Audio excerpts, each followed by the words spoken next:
Elijah Muhammad told us that Farad Muhammad came, as it is written of him, without observation, as a thief in the night, and that he was in fact the long-awaited Son of Man that would come from the east to the west to seek and to save that which was lost. And the Honorable Elijah Muhammad said that the black man and black woman of America were and are the lost member of the aboriginal nation of our planet from the tribe of Shabazz. This man, Master Farad Muhammad, pointed out to the Honorable Elijah Muhammad a dreadful looking plane in the sky, a half a mile by a half a mile, a human-built planet on which were 1,500 little planes that were up there in fulfillment of Ezekiel's vision that you find in the book of Ezekiel, the first chapter, from the 1st to the 28th verses. When you go home, you read now. This is a scholarly teaching today. You must read, you must study, because every word that I say, you will meet it shortly. Ezekiel had a vision of a wheel within a wheel, a cloud by day and a pillar of fire by night. Farad Muhammad taught the Honorable Elijah Muhammad for 3 years and 4 months, night and day, and then left him with the mission and the burden of raising the black man and woman of America up from a dead level to a living perpendicular. And his work is called in the scriptures of the Quran and Bible the resurrection of the dead. Not the dead in the cemeteries or the graveyards of America and the world, but a people that have eyes but cannot see, have ears but cannot hear, have tongues but they cannot speak, a people that have been killed mentally, morally, spiritually, politically, economically, and otherwise. His mission was to raise this people up and place them back where they once were, on top of civilization, which we have not been for 50,000 years. He pointed out a blue and a red star that signifies complete and universal change, a star that only appears once every 50,000 years. We are in the midst of it now, a complete universal change. The world wants change. The world needs change. But the change that the world needs cannot be brought about by any politician of this world. This is a change to be brought about by God himself. Look at this. This is in Japanese, but this is the way he saw the plane. He said it was 1.5 to 2 times larger in size than the largest aircraft carrier.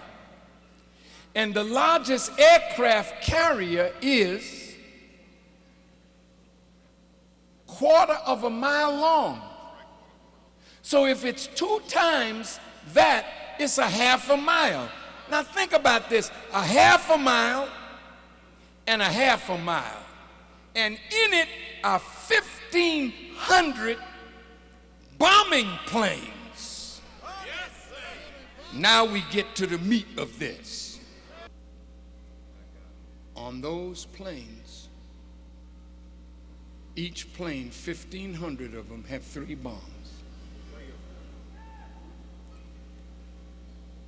The wheel has 2 natures. When those bombs are cut loose, when they hit the earth, there's a drill. It'll go down into the earth 1 mile and bring up a mountain 1 mile high, destroying everything in a 50 square mile radius. Those planes know everything about your military installations. You've caught them over all the military installations, not only here, but in England, in France, in Germany, in Russia, in China, in India. You want to know where they come from? You want to give the credit to somebody from outer space? Hell no. It ain't no outer space.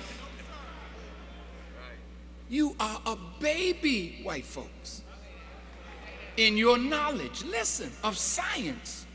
We only gave you 1 book of higher mathematics, and you've built a great world, but there are 59,999 more. So that's why your scientists said they are faster than our technology by 1,000,000 years. They're made from here, the finest steel. Oh man, they fly at speeds. They clocked them at 9,000 and more. Those people are the angels. They're up there. They know what you think. And before you can execute, they know it. These are the people from God. Now, they asked, why is the government keeping it a secret? They kept asking that over and over this morning. Well, let me tell you.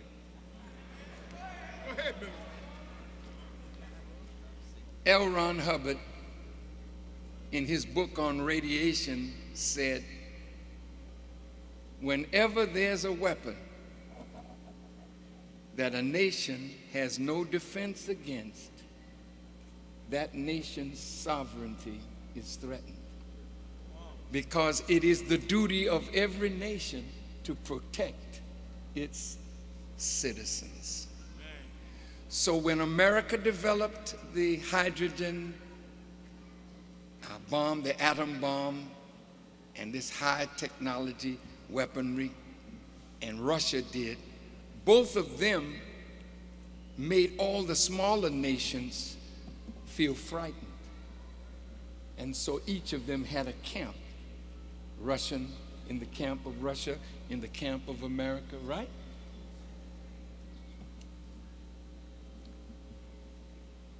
That weapon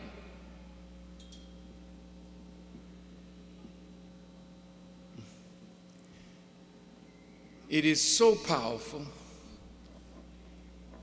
The angels on that human-built planet know how to make a wall out of air. And that's why the Bible said, behold, the day cometh that shall burn as an oven.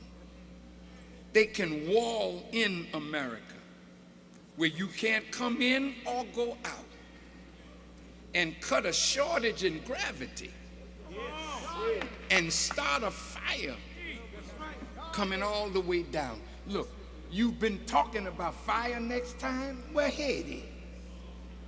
You didn't think that God was true to his own word? These people have no weapon to fight God? None, sir. None. None. There's sound on that wheel that can cause buildings to come down. That wheel has been up there since 1929, and it has bothered nobody. there's another part to that wheel. The New Jerusalem. A toxic planet with toxic air, toxic water, toxic earth.